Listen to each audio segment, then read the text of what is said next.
If you are a regular viewer of my channel, then you know this is my 2011 crash damaged Audi Tts Black Edition, which I have repaired.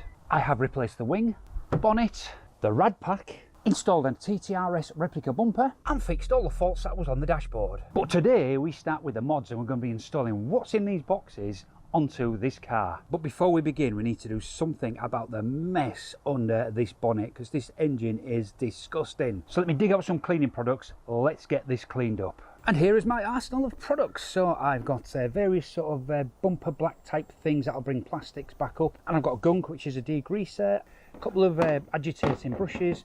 I've got a very gentle water source, so I'm not using jet wash here, and I've got an airline to help me clear some of the debris out before we start.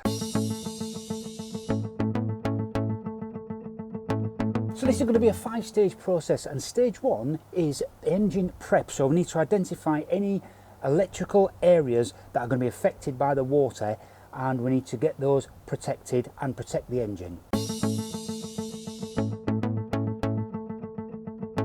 So first stage, I'm going to use the airline to blow out any debris, and also to use the brush to loosen it and just get all the dry stuff out of the way.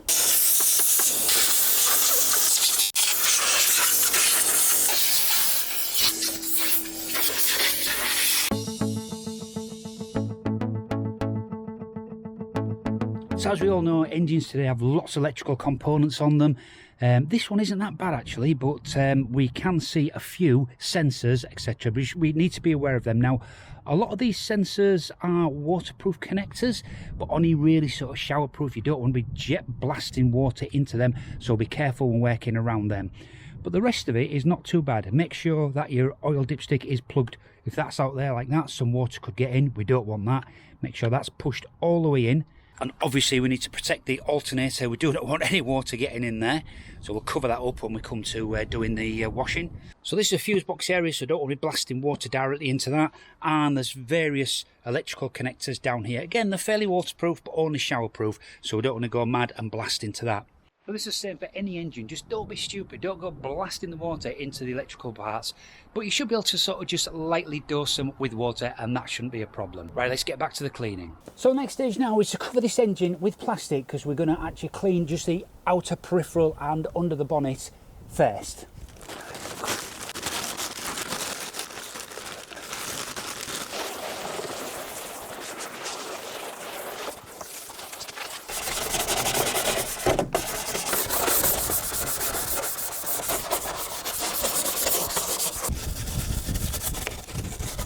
And now I'm going to spray my degreaser all over this bit just to remove any further grease.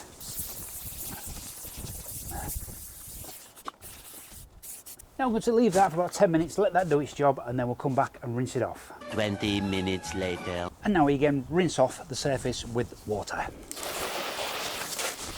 And now using a microfiber towel, we go around and just give it a good wipe to get all of the excess dirt off. And we can see that's working.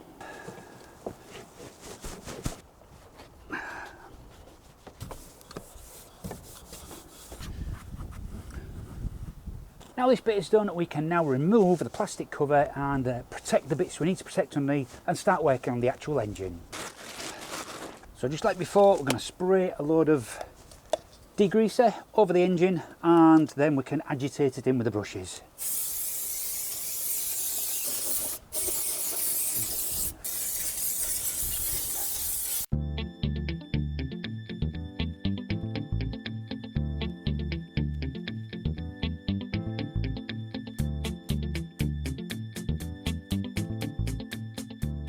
Now we've agitated all of that, what we need to do is rinse this down, but obviously we need to protect the alternator, so let's get a plastic bag and protect that first, then we can rinse this down. Right, now I'm gently just going to get water over here, not concentrate, not blast it into connectors. My alternator's covered, so let's do it.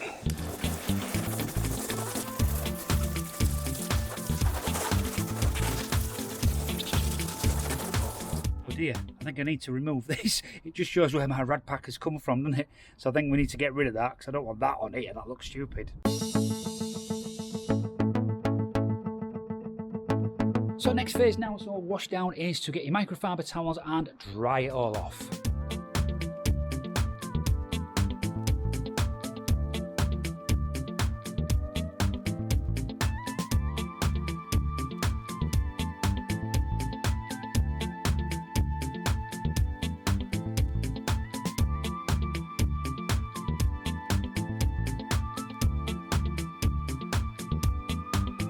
And she's looking good, but we're not finished yet.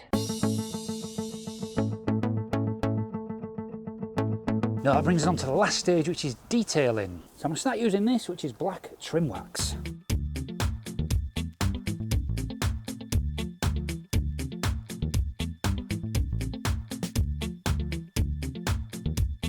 And now we go around and buff off all the excess. And just look at the difference that has made. This is the before, and this is the after.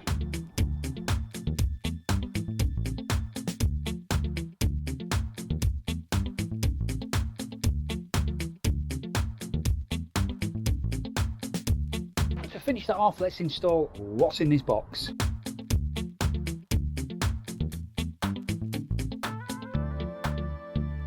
I managed to leave one last piece of detailing, and that's using this.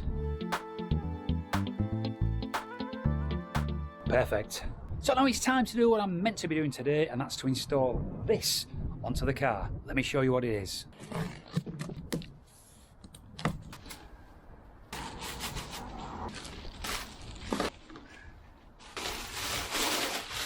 Yes, if you haven't already sussed it, this is a cold air intake system from Rover. So first step is to remove this airbox.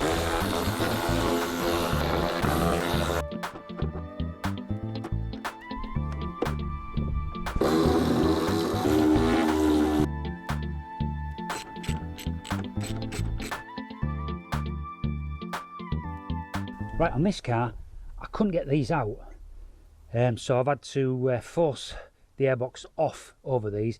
Hopefully now I'll be able to get some pliers on and just be able to unscrew these, but I think they're well rusted in. Right, I've managed to get the two mounting bolts there, and they're out now. They were an absolute pain.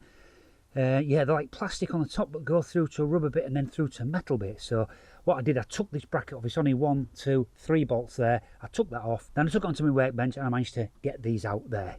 Right, let's carry on. So next job is to remove the MAF sensor housing from the air filter box. That's just these 2 bolts on the side here. And bolt the MAF sensor onto the new body here.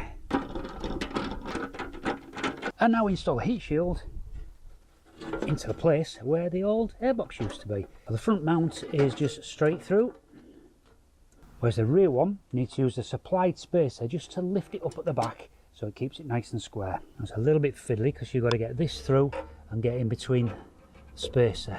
Now I'm going to leave this loose at the moment because they're on slots and there's a little bit of play there, so that when you try and line up this connector here, you've got a little bit of play to do it with. Next we need to remove this part of the air intake so we can get our new piece fitted in there.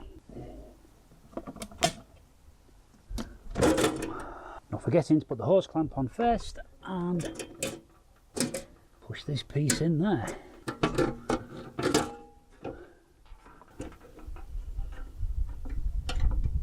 And tighten the hose clamp down.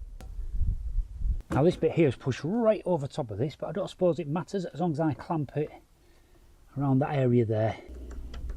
So next we want to build up this bit here to be able to mount the air filter, and what we've got here, because this is way too big for that, we have a reduction ring that'll go on there, and that reduces it down so that this bit will fit on. What I'm going to do, I'm going to put that in there like that, and then we'll push that on here like so. That's it. Put a band on there. So now I need to remove this bit from the original airbox, and that's just looking like a couple of tabs in there. That's off.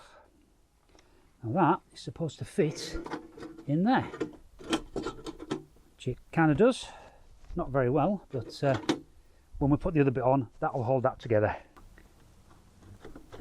I'm glad I left this bit loose now, because now it's being pushed back a bit, so this can go in, that can go in. So now I can tighten those up. And while I'm here, let's not forget to plug the MAF sensor back in. So now we are ready for the air filter to go on. And put the clamp on and pop that in there. Well, you can see that rammer. Look at that. And fasten this one down. And the last piece is this bit on the airbox. And there she is, one lovely Rammer cold air intake installed in my Audi TTS.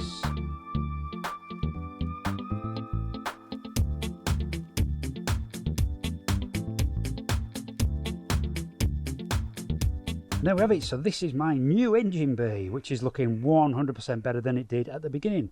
So I've gone from this to this. So now all we need is a little test drive just to make sure everything is still working okay. So one nice thing about this Ram Air cold air intake is that when you rev it up, you just get that little bit of which sounds like a blow-off valve, but you can hear the turbo whine as well, just a little. Not sure you're going to get it on camera.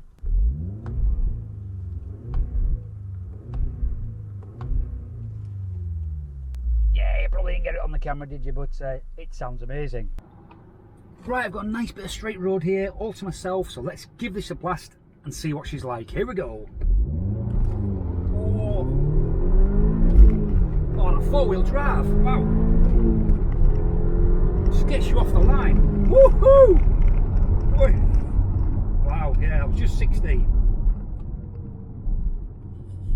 Oh yeah, what a car, man, what a car. I really going to enjoy driving this car around.